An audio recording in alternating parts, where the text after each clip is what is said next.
Now we tackle a topic that doesn't get enough attention, and it should. When the subject of schizophrenia comes up in the media, particularly, it is often in connection with some rare violent event. How accurate, though, is that portrayal? America Tonight's Lori Jane Glia is here to talk to us about that. The experience may not be all we see in the TV news. Yeah, Joey, as part of our series, The Other America, we wanted to know what it's like to live with a diagnosis of schizophrenia.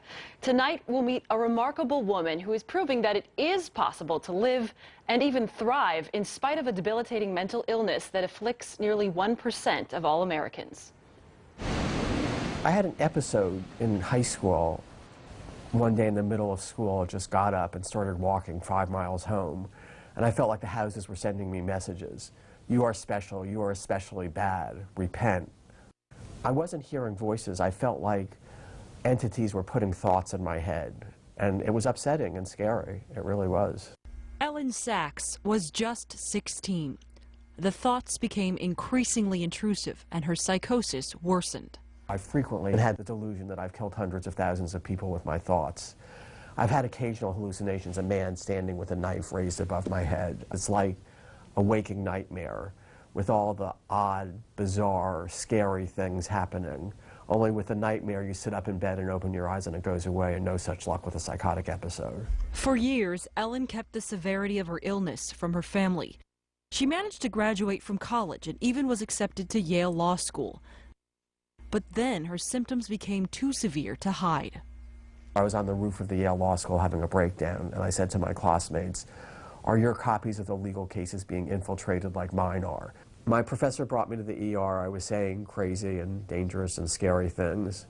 When she threatened an attendant at the hospital, she learned the hard way how psychosis is often treated in the United States. They came in and they lifted me high off the ground and slammed me down on a bed. And tied my wrists and my ankles with a net across my chest to the bed. And I just screamed at the top of my lungs. It would never occur to me that someone would do that kind of thing to a person. And it's the most traumatic thing that's ever happened to me. Almost worse than the restraints was the diagnosis: schizophrenia. When I was first diagnosed, it felt like a sentence to a bleak and painful life, and I couldn't believe it was true. But when a Yale psychiatrist told her she should withdraw from law school and get a job as a cashier, something inside Elyn rebelled. And I thought to myself, I've been a student all my life, I'm good at it, I like it, the hours are flexible. How much more stressful would it be to have a line of people demanding change? She refused to drop out of Yale and slowly developed strategies to deal with her illness. When I'm focused on writing an argument or a counter-argument, the crazy stuff recedes to the sidelines. Both structure and relationship are incredibly important to one's, or to my recovery. She is a person with an awful illness who has decided that that illness is not going to define her life. Steve Benke met Elyn at Yale Law School shortly after she was diagnosed with schizophrenia. Their friendship has helped Elyn stay in touch with reality. Elyn, when she becomes psychotic, oftentimes becomes quite scared herself because the content of her psychotic thinking is quite scary. Fantasies that she is responsible for having killed many people, that there may be nuclear explosions going off in her head. There were times when I'd simply get out a book and sit with Elyn and I would read, and she would sit. And being with someone, I think Elyn found helpful. And those psychotic periods would pass. With the help of friends like Steve, Elyn graduated with honors from Yale. Steve, now a psychologist, and Elyn still talk nearly every day, and they help educate others about the misconceptions surrounding schizophrenia. Having a friend who is psychotic once in a while makes them different than your other friends. Friends can play a hugely helpful role in supporting the person during those times. You know, having a kind and non-judgmental and caring person who accepts you not only for the good, but the bad and the ugly is incredibly empowering. When Elyn is becoming psychotic, she will use me as a sounding board, and she'll say, "Is this real? You know, is this true?" And I can say, well, you know, maybe yes, maybe no. I can't imagine life without friends, and I thank God that it's one thing I'm able to do. But friendship has been tested by Elyn's multiple attempts to get off medication, something that many people with schizophrenia wrestle with. One of her mottos was, the less medication, the less defective. So I think that much of Elyn's life was fighting the idea that she had an illness. It just was so big of a blow and so hard to accept that I just wanted to prove that it wasn't true by getting off medication and doing well. She would just go down and go down and go down and get more and more psychotic. I would feel, goodness, you know, haven't you tried this enough? Isn't it time to make peace with this? So I did it over and over and over again. When I look back, I wish I'd been smarter sooner, but I'm glad I wasn't forced, that I came to the decision in my own way, in my own time. It works for me. It makes my life better. And being on the drugs consistently has totally changed my life. I just have many, many, many fewer symptoms, and I like it. Elyn has now been stable for many years. She's a tenured professor at the University of Southern California and an expert on mental health law. With her symptoms under control, she's been able to focus on other areas of her life. I went 18 years with a couple of dates in the middle, not dating at all, and I think I was too tormented by internal demons. And then Will and I started dating, and I really fell in love. I never thought it would happen. It's like the best thing that's ever happened to me to have him in my life.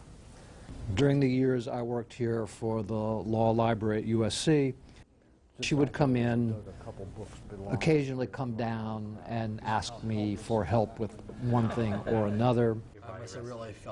Later, she told me she was trying to flirt with me, which I told her had not been terribly effective.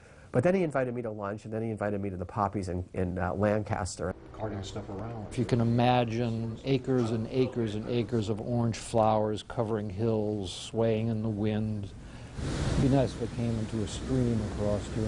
At the end of the date, he gave me a long, lingering kiss, and the thought that went through my mind, and I swear to God, this is what I thought, was, this is even better than getting an article accepted.